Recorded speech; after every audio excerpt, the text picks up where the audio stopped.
Bienvenidos a Historia al Instante, un canal historiográfico donde trataremos de develar la verdad y los misterios de la historia. Hoy vamos a hacer un video con respecto al 24 de marzo de 1976, una fecha que para todos los argentinos nos repercute en el alma y generamos conciencia y concientización sobre la memoria. Este 24 de marzo de 1976, plasmado de ideologías y contextos políticos, hoy vamos a tratar de desvelar en Historia al Instante qué pasó realmente ese 24 de marzo de 1976. No te olvides de seguirnos en los diferentes canales de streaming como Instagram, canal de WhatsApp, TikTok y YouTube donde nos están viendo. No te olvides de suscribirte en YouTube y activar la campanita para tener las mejores notificaciones de Historia al Instante. Pero primero vamos a la intro.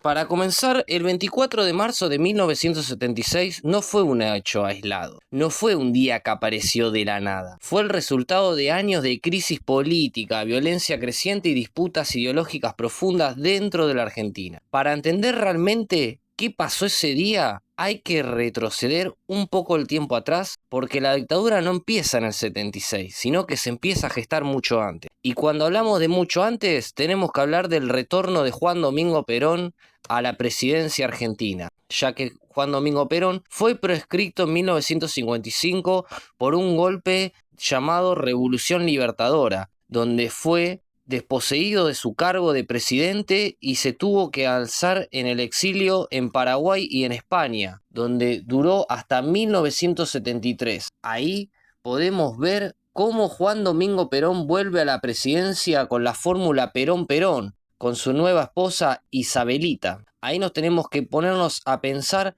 en cómo Juan Domingo Perón, tras la renuncia de Cámpora, vuelve a la presidencia y toma un rol central. En esos años podemos generar una gran expectativa en la cual Juan Domingo Perón quería llegar, pero también deja en evidencia una fuerte división dentro del peronismo. Por un lado vamos a encontrar los sectores más tradicionales, sindicales y conservadores que se apegaban al pocho. Esto lo tenemos que decir, que el ala sindical y los más conservadores eran los políticos de la vieja guardia peronista, en el cual abogaban a la primer presidencia de Juan Domingo Perón, que lo catapultó al estrellato. Y por otro lado tenemos a los sectores juveniles revolucionarios influenciados por las ideas del socialismo y el marxismo, como los montoneros. Tenemos que decir que durante el exilio de Juan Domingo Perón en Europa, en esos años, se dio el ala más revolucionaria del peronismo en Argentina, que fue llamado montoneros o los descamisados. Estas eran una tendencia de jóvenes que emprendían influencias más socialista marxista, también mezcladas con peronismo. Esta tensión interna no era menor, y era una disputa por el rumbo del país y más en clave en el peronismo. Cuando hablamos de diferencias entre conservadores y esta postura revolucionaria, los conservadores eran más allegados a la élite militar. Por eso había divergencias entre revolucionarios y conservadores. Los revolucionarios querían tomar más el poder, los conservadores querían más el ala militar. Acuérdense que Juan Domingo Perón era un militar, siempre fue militar y siempre estuvo rodeado de militar. También tenemos que decir que Juan Domingo Perón va a tomar la postura más de conservador que la de revolucionarios. Por eso el famoso video en donde Juan Domingo Perón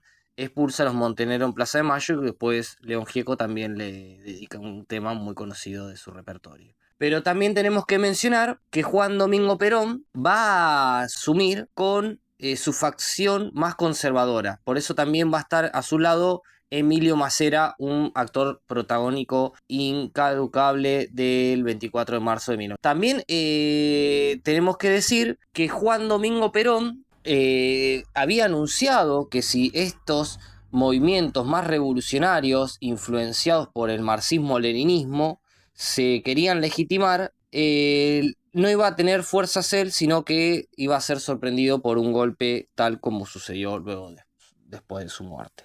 En 1974 tenemos que decir que Perón muere y asume su vicepresidenta y esposa, María Estela Martínez de Perón, conocida como Isabelita, una señora que actualmente tiene 95 años y vive en España, que nunca más regresó a la Argentina luego de 24 de marzo, esa dictadura. Su gobierno va a ser débil, porque va a ser una mujer que no tiene la culpa, ha asumido un cargo en un momento muy clave de la nación, sino que el fierro estaba bastante caliente y María Estela Martínez de Perón lamentablemente va a tener ese gran problema que va a ser la no compañía de Juan Domingo Perón, la falta de liderazgo y conocimiento político, ya que lo que conocía de política lo había hecho en Puerta de Hierro con Perón y sus allegados. No era una mujer que estaba palpada de la política, y esto obviamente rápidamente condicionó su estadía como presidenta,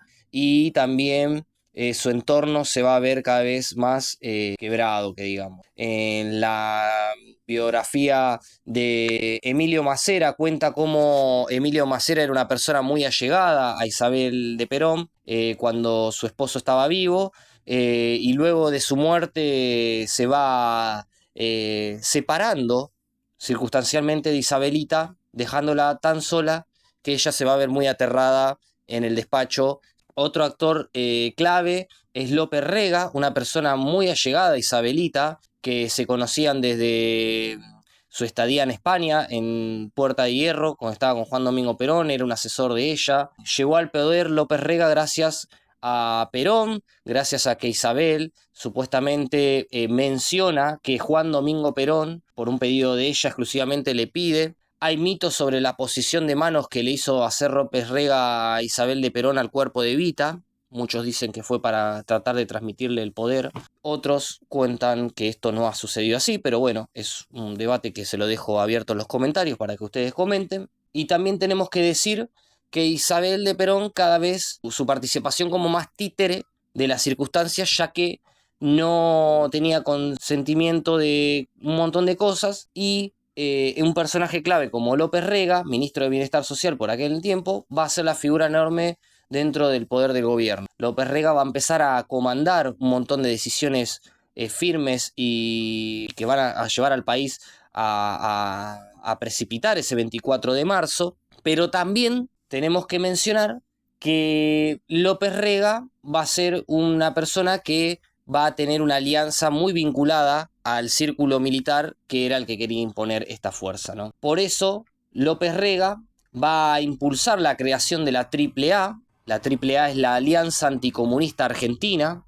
una organización parapolicial que tenía como objetivo perseguir y eliminar militantes de izquierda, sindicalistas, combativos y opositores. Esta AAA se va a ver enmarcada no como una idea argentina, sino como una idea foránea extranjera por parte de Estados Unidos, ya que en aquellos tiempos estaba como acontecimiento la Guerra Fría entre la Unión Soviética y Estados Unidos, capitalismo-liberalismo contra comunismo-socialismo. Y muchos países satélites como Argentina van a quedar en esa órbita, ¿no? Por parte de Estados Unidos va a implementar toda la maquinaria en la cual se va a llevar a cabo desde la doctrina Truman hasta el día de la fecha en que mencionamos, 1975, la consolidación de la democracia, la consolidación del tío Sam, la consolidación del capitalismo-liberalismo, la consolidación de ese estado de bienestar que había surgido durante la época de los 50 y 60, y despojando las ideas subversivas del surdaje, el izquierdismo, marxismo, comunismo, socialismo, como algunos lo mencionan. Por eso la AAA actuó con violencia, amenazas, secuestro y asesinatos, en muchos sentidos un antecedente directo del terrorismo de Estado que se va a consolidar después del golpe del 76, pero que actuó de esa manera y fueron firmados decretos presidenciales previamente para que esto funcione, y la coerción de la violencia física por parte del Estado esté implementada en la agenda política argentina. Esto no fue ajeno, no fue un decreto solo presidencial, sino que tuvo un corte también del Congreso. Y tenemos que decir que esto fue lo que durante los años 70 la violencia política va a crecer muy fuertemente. Esto es lo que va a hacer crecer muy fuertemente.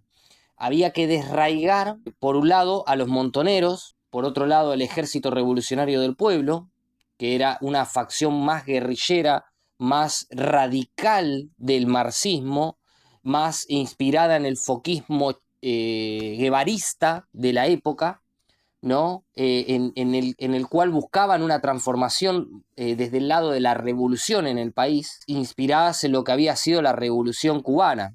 Si bien el Che Guevara había fallecido años antes y el foquismo había fracasado, por así decirlo, en Sudamérica, ya que el foquismo tenía como idea central arraigar la idea a los campesinos y que estos se alcen en armas, algo que no funcionó como sí había funcionado en la revolución cubana de la década del 50, porque Latinoamérica, en comparación a Cuba, era más aburguesada y estaba más en tendencia de sustitución de importaciones, por eso más inclinada a la balanza industrial fabril que en la explotación del campesino en la tierra.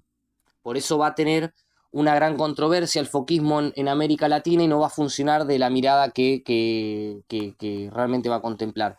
Y por eso también no quiere decir que se han creado focos insurgentos en diferentes países, pero no tuvieron la gran preponderancia que el Che Guevara o que la Revolución Cubana o que el marxismo mundial esperaba por aquel entonces, sino que fue en menor arraigo. Por eso estos sectores van a empezar a responder con represión ilegal también, van a hacer atentados, van a haber acuartelamientos, van a haber toma de cuarteles, toma de pueblos y comisarías.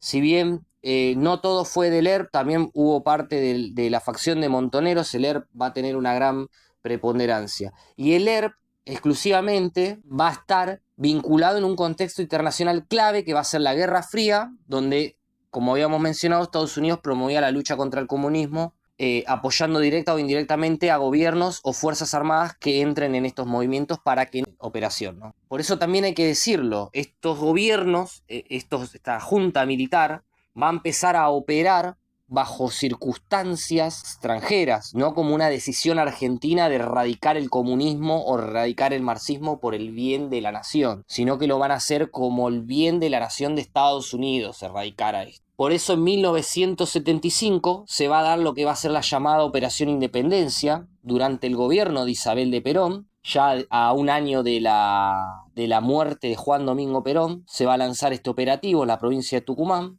con el objetivo de eliminar a la guerrilla del ERP en la zona. Pero hay que mencionar que es clave esta operación porque va a introducir prácticas represivas ilegales, donde va a marcar el inicio de la intervención directa de las Fuerzas Armadas en tareas de seguridad interna, donde anticipa el modelo represivo que se generaliza después del golpe y donde vamos a tener los primeros antecedentes de lo que va a ser luego denominado la represión militar del 76. Esto había sido obviamente acompañado por el deterioro del gobierno de Isabel Perón, que también fue acompañado de una inflación que se había empezado a surgir en Argentina. Pónganse a pensar que en 1973 aproximadamente se va a dar la crisis del petróleo, de la OPEC.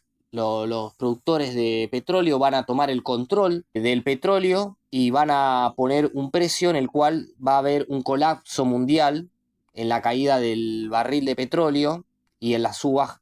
Potencialmente va a llevar a una inflación descontrolada, donde se va a empezar a gestar conflictos sindicales también a Isabel Perón, donde la violencia política se va a hacer más palpable y donde todo eso se va a encarnizar con una falta de liderazgo, donde esto va a ver el visto bueno las Fuerzas Armadas y van a comenzar a gestar cada vez más protagonismo y apoyo en el país dentro de sectores civiles, empresarios y también parte judicial. Por eso, en la madrugada del 24 de marzo de 1976, las Fuerzas Armadas van a tomar el poder. Isabel de Perón va a ser detenida y trasladada, sin resistencia significativa, y se va a establecer una junta militar compuesta por Jorge Rafael Videla como comandante jefe del ejército, Emilio Eduardo Macera, que para muchos el ideólogo de este golpe, que va a ser comandante en jefe de la Armada, y Orlando Ramón Agosti, jefe de la Fuerza Aérea, ¿no? Aunque también tenemos que mencionar a Roberto Viola, que fue un alto mando del ejército y luego será presidente de facto más adelante. Videla va a ser designado como presidente de facto, ya que el ejército era la fuerza con mayor peso dentro de la estructura militar y más siendo él comandante de ejército. Masera va a empezar a tener un papel más internacional, que era lo que aspiraba a él. Él le gustaba mucho la fama a Masera, por eso no quería ser presidente, sino dialogar con diferentes países y llegar a acuerdos y negocios. Y acá es algo muy trascendental y clave, creo yo, de este video que tenemos que mencionar. Pero antes, no te olvides de suscribirte y activar la campanita para las mejores notificaciones de Historia al Instante, seguirnos en nuestro canal de WhatsApp y nuestro canal de Instagram, también seguirnos en TikTok y en YouTube. Continuamos. Y como habíamos mencionado en esta gran pregunta de este gran video, ¿por qué se llama golpe cívico-militar? Y acá esto es importantísimo para empezar a aclarar el panorama de por qué el 24 de marzo. ¿Y por qué se llama golpe cívico-militar? Se lo va a denominar de esa manera, como un golpe cívico-militar, porque no fue solo una obra de las Fuerzas Armadas como estos tres representantes que fueron y tomaron el poder. Sí, ellos fueron, tomaron el poder a la fuerza, depusieron un presidente que había sido electo gracias al sufragio universal, al voto del ciudadano, pero esto no lo pudieron haber llevado a cabo gracias a la ayuda de empresarios, a la ayuda del sistema judicial, que agilizó mucho más el trámite, a los medios de comunicación que atentaban contra ese golpe de Estado, que decían que era lo mejor para la nación en muchos de los casos, y a sectores políticos que también estuvieron en contra, como también sectores sindicalistas que también abogaron a estar en contra, a pesar de la crisis que había mundial y que Argentina no era ajena a esa crisis del petróleo del 73, y donde la inflación va a llegar obviamente como una moneda corriente en un país que era de tendencia más dependiente a Estados Unidos. Estos grupos que estoy mencionando no solo se van van solo a acompañar el golpe, sino que también se van a ver beneficiados en muchos casos, como los empresarios, el Poder Judicial, los medios de comunicación, algunos sectores políticos. También hay que mencionarlo que algunos sectores políticos que ayudaron también tuvieron la suerte de poder ser exiliados previamente gracias a esa ayuda, entonces pudieron exiliarse. También hay que mencionarlo. Y esto dio paso a que el 24 de marzo de 1976 se empiece a dar el proceso de reorganización nacional, que es lo que autodeterminó la dictadura con el objetivo de reorganizar el país, eliminar la subversión e imponer un nuevo orden político, social y económico, que era lo que más buscaban. La subversión, cuando hablamos de subversión, hablamos del marxismo-leninismo, de los montoneros, de parte del peronismo, no de todo el peronismo, y de muchos actores sociales que estaban en aquella época que eran contrarios a esta reorganización nacional. Esto tenemos que mencionarlo, que se produjo no a través de un autoritarismo, sino de un totalitarismo, porque en la práctica esto se tradujo en la suspensión de la democracia, en la prohibición de partidos políticos, en la censura por parte de muchos artistas, actores, fueron parte de la Argentina. Se dio una persecución estigmatizada y se trató de la implementación de terrorismo de Estado para poder avalar las medidas que fueron llevadas a cabo por la Junta Militar. Tenemos que mencionar también que todo esto fue avalado por el Estado, que eso es lo que hace grave a este 24 de marzo de 1976, porque muchos dirán, esperá, estás contando parte de una historia que ahora está muy de moda, de ser de un lado o del otro, es tratar de analizar más que contar una parte de la historia. Por eso, también, allegado a esto, no podemos dejar de mencionar que esto fue una guerra entre el Estado argentino, que era por aquel entonces la Junta Militar, y la subversión, que era personas que no competían ideológicamente con ese estado legítimo de la fuerza militar, sino que era muy contrario a ellos y tenían una postura más ideológica, más de otro mundo, de otro país, porque no era una ideología argentina que querían llevar a cabo e implementar, sino que era una ideología foránea, que era el marxismo-leninismo, que también acometieron hechos y diversos aspectos durante muchos años, que Juan Domingo Perón había anunciado previamente a su muerte que estas personas no tenían que seguir actuando de esa manera porque si no la Junta Militar iba a tomar orden y posición de ello y Juan Domingo Perón se iba a ver depuesto del poder por culpa de esos imberbes. Por eso está la mención de Plaza de Mayo. Pero acá quiero marcar algo que es trascendental en esto es que, a diferencia de la violencia previa que había en los subversivos, el marxismo, leninismo, socialismo, como lo quieran llamar, el Estado ahora se va a convertir en el principal actor represivo. ¿Qué quiere decir esto? Que el Estado va a reprimir, va a tener la facultad, va a tener la legalidad jurídica para poder hacerlo, y va a utilizar los recursos del Estado para implementar un sistema clandestino en el cual no brinda una democracia, tales como los secuestros, los centros de detenciones ilegales, la tortura, la desaparición de personas. El objetivo no solo de eliminar a grupos armados, sino de disciplinar a toda una sociedad. Y cómo el Estado va a operar en su forma conjunta en que esto sea legítimo. Y acá viene el gran asunto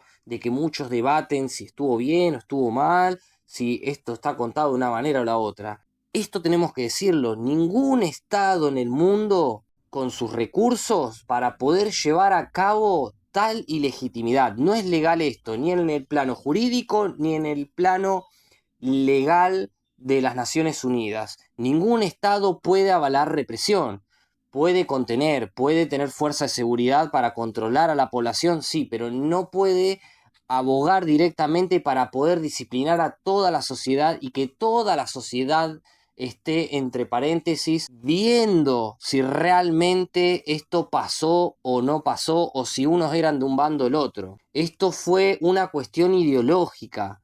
La dictadura se va a marcar en esa lucha y la va a hacer mucho más amplia. Está bien que tengamos los movimientos revolucionarios, como habíamos mencionado, inspirados en el marxismo, que intentaban una transformación social profunda, y por el otro lado la reacción conservadora apoyada por esta doctrina de seguridad nacional, que tenía una influencia extranjera que era la de los Estados Unidos y el contexto de la Guerra Fría. A ver, no somos conspiranoicos de la teoría norteamericana, pero esto sucedió en todo el mundo. Estados Unidos ha desclasificado documentos de la CIA comprobando que hubo intervención norteamericana, no directa, sino indirecta, en diferentes embajadas de Latinoamérica para que el sistema del marxismo no confluya en estos países. Ocurrió en gran parte, no solo de América, sino en gran parte del mundo. Por eso hay que dejarlo bien entendido, bien expresado, y cómo el Estado fue parte de eso. Por eso, el 24 de marzo de 1976 no solo fue un golpe de Estado, sino fue uno de los inicios de los periodos más oscuros de la historia argentina, en cómo por primera vez el Estado avalaba la tortura, el secuestro y la muerte. Y muchos me dirán, no puedes dejar de lado, profe, el lado de los desaparecidos. Y esta es la conclusión final que hemos llegado en Historia al Instante. No te olvides de suscribir. La conclusión que podemos dar a esto es que, más allá del proceso de 1976, en el cual una junta militar se va a legitimar a través del Estado y va a imponer diferentes represiones, diferentes hostilidades a la oposición, en el cual la oposición va a ser torturada, desaparecida, va a ser muerta, va a estar en el exilio. Esto estuvo mal porque fue parte del Estado. El Estado no tiene que garantizar la violencia, sino el bienestar de los seres humanos. Y esto fue lo que podemos encontrar. Podemos encontrar que es una fecha muy conmemorativa, ya que en esa fecha tenemos que reivindicar no solo lo que pasó, sino tener memoria de que esto no tiene que volver a suceder nuevamente, de que un gobierno militar no tiene que estar en el poder para legitimar la fuerza de la violencia y legitimar la tortura y la violencia, sino el bienestar de la gente. Juan Domingo Perón fue presidente, fue militar, pero no solo tuvo la represión en sus manos, sino que garantizó el bien de la sociedad. Tuvimos otros presidentes militares y muchos a lo largo de la historia argentina, y no solo se limitaron a la represión. Por eso el 24 de marzo de 1976 hay que tener memoria y recordar estos hechos en que el Estado fue parte de esa violencia. No podemos desmerecer tampoco la otra historia de que hubo una guerrilla, en que hubo gente que se sublevó, en que hubo gente que peleó y gente que bombardeó y tomó cuarteles y ha matado también a ciudadanos argentinos por ideas extranjeras. ambos se midieron por ideas extranjeras, tanto los conservadores militares como los subversivos marxistas. Ambos fueron de apologías y de ideologías extranjeras y los llevaron al país y confrontaron. Y en una guerra, en cualquier guerra, muere gente. Por eso hablar de números, muchos cuestionan que si son 30.000 o 5.000. Lo que sí hay que cuestionar es que en una guerra muere. Y así hayan muerto 2 personas, 15, 500, 200, 10.000 o los 30.000, muere gente de ambos bandos. En una guerra muere gente y eso es lo que hay que contemplar en este episodio, en que lamentablemente muchas personas han perdido la vida, muchas personas no han vuelto a su casa y que no es una historia simple, pero es una historia que sigue teniendo consecuencias hasta el día de hoy. Y mucha gente habla por hablar y muchos nos cuentan, pero en la dictadura, cuando yo vivía, esto no pasaba. También pregúntense en cuántos años tienen esas personas que le cuentan y hagan cálculos si eran chicos o grandes en ese tiempo. También no quiere decir que a uno que le haya tocado mal a todos le haya tocado bien o al que le haya tocado bien le haya tocado a todos mal. La vida no es para igual para todos. Espero que le haya gustado este video. No te olvides de suscribirte, seguirnos en Historia al Instante en YouTube, WhatsApp, Instagram y TikTok.